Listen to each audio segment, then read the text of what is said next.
Now, the Tuscaloosa Chevrolet Sports Update with WVUA's Gary Harris.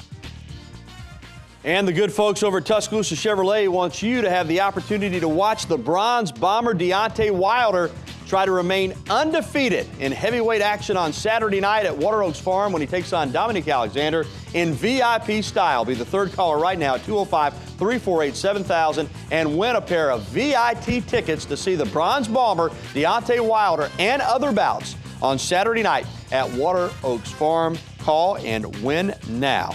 348-7000. And good evening, everybody. After back-to-back off days, a rejuvenated Alabama football team returned to the practice field on Tuesday afternoon. We returned as well and saw Dre Kirkpatrick, number 21. He's been battling that leg contusion, but working full speed today, although he did have the leg bandaged up just a little bit. Good news on Dante Hightower. Look at the left hand. No big wrap on it today. Nothing on it, in fact, when he was going through drills right there, and he caught that football rather easily. Ari Kwanjo, the redshirt freshman offensive lineman, has been slowed with tendon problem in his knee, but he was practicing today, as was Brandon Ivory, the big nose guard. He had been out with a sprained knee, but he was back. And following practice, Coach Saban met with the media and said it's important at this point that the younger players begin to develop some mental toughness. You know, mental toughness as a team, especially younger players, to be able to persevere, sustain, finish plays, persevere the scrimmage, stay focused on what you need to do, focus on the details and finish. Those are, you know, big things that as an overall team that we need to improve on. A cab driver in Florida has been charged with manslaughter in the death of an Alabama football player who died after taking drugs. Fernandina Beach police say in a news release that Rodney Young Odom was arrested late Monday and charged with manslaughter and the sale and delivery of a controlled substance. An autopsy report found that Crimson Tide offensive lineman Aaron Douglas died May the 12th, a result of multiple drugs found in his system. Police Chief James Hurley says that Douglas rode to a party in a cab driven by Odom, who either gave or sold him 2 prescription methadone pills during the trip. Odom was jailed on $50,000 bond. Coach Saban said today that he was pleased that charges were brought against Odom, but it doesn't in any way make up for the loss of Aaron Douglas. You know, nothing can erase the pain of what happened, you know, with Aaron. It's been tough, you know, on our team when you lose a comrade, when you lose someone that is a part of your team. And certainly I think that at least now there is some, you know, the person who did the wrongdoing is, you know, being held accountable for it, which is a positive thing. But, you know, nothing can really make that wrong right.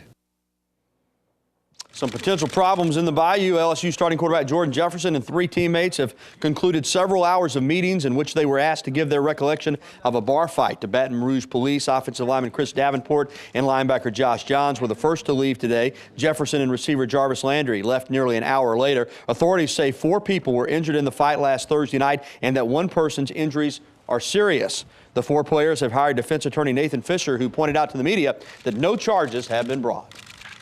Jordan, a lot of sources. There are no arrest warrants. There were no suggestions that you have to turn yourself in later out of the purview of the press.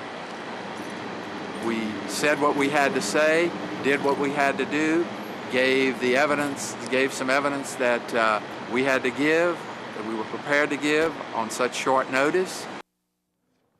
Here's a sad story. Tennessee women's basketball coach Pat Summitt has been diagnosed with early onset dementia. In a statement, the Hall of Fame coach said she plans to coach the Lady Vols this coming season, but may have some limitations. The 59-year-old Summitt will rely on medication and mental exercises to manage the progressive condition that could lead to Alzheimer's. She has coached 37 seasons at Tennessee, won 1,071 games and 8 national championships. I plan to continue to be your coach. For that reason, I will be relying on my outstanding coaching staff like never before. We've always collaborated on every facet of Lady Vol basketball.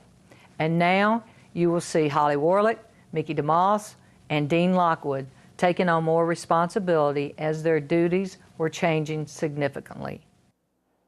Well, NASCAR points leader Kyle Busch had his driver's license suspended in a case stemming from his high-speed joyride in a luxury car. He pleaded guilty to speeding and no contest to reckless and careless driving in North Carolina. In addition to losing his license for 45 days, he was fined $1,000 and sentenced to 30 hours of community service. Busch, who doesn't need a license to compete in NASCAR, good thing, was stopped May 24th while driving 128 miles per hour in a 45 mile per hour zone in a bright yellow 2012 Lexus. That will get you pulled over. 128 and 45. And the Braves win again tonight over the Cubs 5-4. The Huntsville Rocket Craig Kimbrell picks up his 40th save. That ties the Major League Baseball rookie record for saves. And congratulations to Tara Lynn Parham. She won the VIP tickets to see Deontay Wilder on Saturday night, courtesy of Tuscaloosa Chevrolet. Roll, Chevy, roll. We'll be back after this. This has been the Tuscaloosa Chevrolet Sports Update on WVUA. Roll, Chevy, roll.